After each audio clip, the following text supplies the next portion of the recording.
Good morning प्यारे बच्चों। आज हम करेंगे वर्कशीट नंबर 90। सब्जेक्ट है हिंदी, क्लास है 10th और डेट है 24 फरवरी। आज की हमारी इस वर्कशीट में सूर के पद दिए गए हैं। सूर का पद नंबर 2 दिया गया है।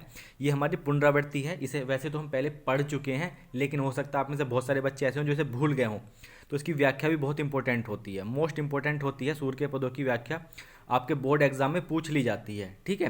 तो इसलिए आज हम इसकी व्याख्या भी करेंगे और इसके अभ्यास भी करेंगे। जो हमारे प्रश्न दिए गए हैं उन्हें भी करेंगे, ठीक है। व्याख्या क्यों इंपॉर्टेंट है? क्योंकि अगर हमें इसकी व्याख्या ही नहीं पता होगी तो हम इसके प्रश्नों के उत्तर एग्जाम में नहीं दे सकते, ठीक है। तो इसीलिए आपको इसकी व्याख्या का पता होना भी बहुत ज़रूरी है। तो मैं इसकी व्याख्या भी कराऊंगा, बहुत अच्छे से समझाऊंगा और फिर उसके बाद हम इसके प्रश्नों को भी करेंगे। तो शुरू करते हैं। सबसे पहले हम इसे एक बार पढ़ लेते हैं, ठीक है। शुरू करते हैं। मन की मन ही माज रही, कहिए जाए कौन पे उधो, नाही प्रत कही, अवधि आधार आस आवन की, तन मन विथा सही। अब इन जोग संदेशिन सुनी सुनी, विरही विरह दही, चाहती हुती गहारी जितह तय, उततय धार वही, सूरदास अब धीर धरें क्यों, मर्यादा न लही। तो एक बार इसकी हम व्याख्या देख लेते हैं, ठीक है। इसमें क्या कहा गया है, उसके बाद ही हम अपने प्रश्नों के उत्तर दे पाएंगे।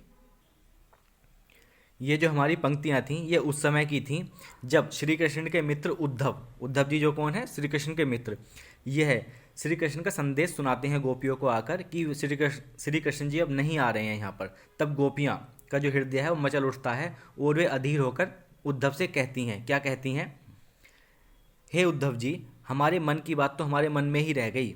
हम श्री कृष्ण से बहुत कुछ कहना चाहती थी, पर अब कैसे कह पाएंगी। जो बातें हमें केवल श्री कृष्ण से कहनी हैं, उन बातों को किसी और से कहकर संदेश नहीं भेज सकते। श्री कृष्ण ने जाते समय कहा था कि काम समाप्त करके वह जल्दी लौटेंगे। हमारा तन और मन उनके वियोग में दुखी है, फिर भी हम उनके वापसी का इंतजार कर रही थी। उसके बाद है फिर, मन में बस एक ही आशा थी कि वह आएंगे तो हमारे सारे दुख दूर हो जाएंगे, परंतु श्री कृष्ण ने हमारे लिए ज्ञान योग का संदेश भेजकर और दुखी कर दिया। कौन सा संदेश भेजकर? ज्ञान योग का संदेश भेजकर। फिर उसके बाद हमारा इसकी व्याख्या में आगे बढ़ेंगे जब हम। हे उद्धव जी, हमारे लिए यह विपदा की घड़ी है। ऐसे में हर कोई अपने रक्षक को आवाज़ लगाता है, पर हमारा दुर्भाग्य देखिए कि ऐसी घड़ी में जिसे हम पुकारना चाहते हैं वही हमारे दुख का कारण है। कौन है दुख का कारण? श्री कृष्ण जी, जो कि नहीं आए। उनसे गोपियों से कहकर गए थे, वादा करके गए थे आने का, लेकिन वो नहीं आए। उन्होंने अपना एक संदेश भेज दिया, योग संदेश। किसके द्वारा? उद्धव के द्वारा। उद्धव कौन है? श्री कृष्ण के दोस्त हैं। उसके बाद प्रेम की मर्यादा का, प्रेम की मर्यादा है कि प्रेम के बदले प्रेम दिया जाए, परंतु श्री कृष्ण ने हमारे साथ छल किया है, उन्होंने मर्यादा का उल्लंघन किया है, अतः अब हमारा धैर्य जवाब दे रहा है। तो ये हमारी व्याख्या थी, जो हमारी पंक्तियाँ दी गई थी इनकी। एक बार आप इन्हें ढंग से देख लीजिएगा, क्योंकि बहुत ज़रूरी है। कभी कभी एग्जाम के अंदर व्याख्या भी पूछ ली जाती है, ठीक है। पंक्तियाँ दे दी जाती हैं और उनकी व्याख्या पूछ ली, कभी कभी क्या अक्सर पूछी ही जाती है। तो ये इंपॉर्टेंट है, इसलिए आप इसका स्क्रीनशॉट ले सकते हैं और कहीं पर आप लिख भी सकते हैं। अब हम अपने प्रश्नों को एक बार देख लेते हैं। हमारा पहला प्रश्न है, मन की मंझी मांझ रही, किसने किससे कहा? तो गोपियों ने कहा था किससे? उद्धव से। गोपियों ने उद्धव से। इसका हमारा पहला क्वेश्चन ऑप्शन जो है वो ठीक हो जाएगा। सेकंड क्वेश्चन है, गोपियों की आशा क्या थी? तो इसका आंसर हो जाएगा बी ऑप्शन, श्री कृष्ण देर से ही आएंगे लेकिन आएंगे अवश्य, ठीक है। गोपियों को आशा थी कि श्री कृष्ण जी आएंगे जरूर, चाहे वो थोड़ा देरी से आएँ।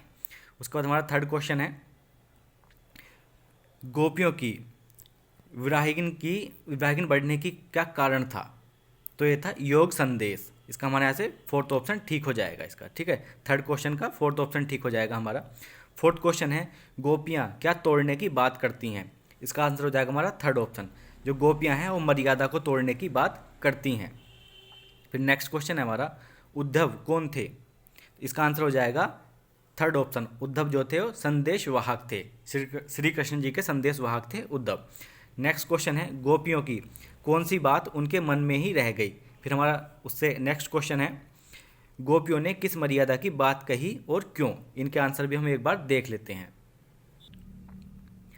सिक्स क्वेश्चन का आंसर हो जाएगा हमारा, गोपियों की कौन सी बातें उनके मन में रह गई?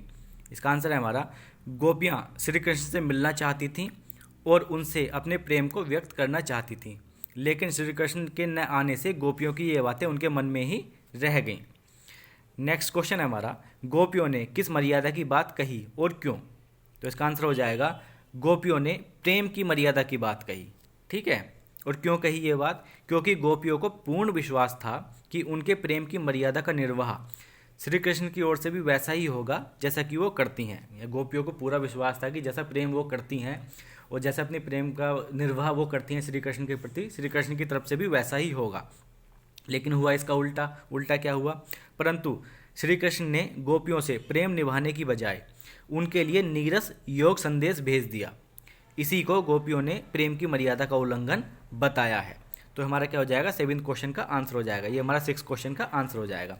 ये आज की हमारी वर्कशीट थी। आपको कैसी लगी कमेंट करके ज़रूर बताना। अगर वीडियो अच्छी लगी तो वीडियो को लाइक करना और शेयर भी करना। Thank you, thanks a lot.